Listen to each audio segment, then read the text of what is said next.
ദൈവനാമം മഹത്വപ്പെടുമാറാകട്ടെ. 124 സങ്കീർത്തനത്തിൻ്റെ 1-ാമത്തെ വാക്യം, അതുപോലെ 2-ാമത്തെ വാക്യം കൂടി നമ്മൾ ധ്യാനിക്കുക.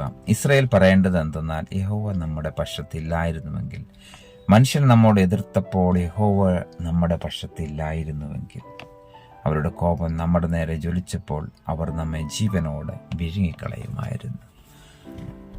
കരുണാസമ്പന്നനായ ദൈവം നമ്മോട് കൂടെയുള്ളതിനാൽ, ഇമ്മാനുവേലായി കർത്താവ് യേശുക്രിസ്തു നമ്മുടെ കൂടെ ഇരിക്കുന്നതിനാൽ ദൈവത്തിന് സകല മഹത്വവും നമുക്ക് സമർപ്പിക്കാം.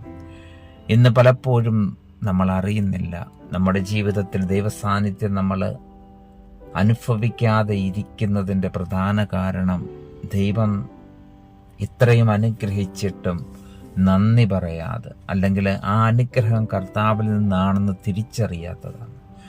കർത്താവ് യേശുക്രിസ്തുവിൻ്റെ തിരുരക്തത്താൽ വീണ്ടെടുക്കപ്പെട്ട നമ്മൾ ഓരോ ദിവസവും പല മേഖലകളിലൂടെ യാത്ര ചെയ്യുന്നവരും പല കാര്യങ്ങൾ ചെയ്യുവാനായിട്ട് നമ്മൾ പോകുമ്പോഴും ഇന്നും നമ്മുടെ കൂടെ ഇരുന്ന് ഇമ്മാനുവേലായി കർത്താവ് യേശുക്രിസ്തു നമ്മോട് കൂടെ ഇരിക്കുന്നതിന് നമ്മുടെ ജീവിതങ്ങളുടെ പ്രതിസന്ധികളിൽ, രോഗങ്ങളിൽ, അതുപോലെ തന്നെ അനർത്ഥങ്ങൾ വരുമ്പോൾ ഇന്ന് എത്രമാത്രം സംരക്ഷണയിൽ, അത്യുന്നതൻ്റെ സംരക്ഷണയിലും സർവശക്തന്റെ നിഴലിൻ കീഴിലും നമ്മൾ പാർക്കുന്നതിന് എത്ര പ്രതിസന്ധികളിൽ നിന്നാണ് ദൈവം നമ്മളെ വിടുവിച്ചത്.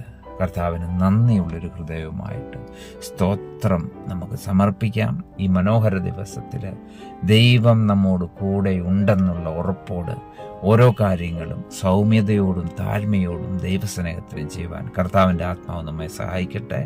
ആമീൻ.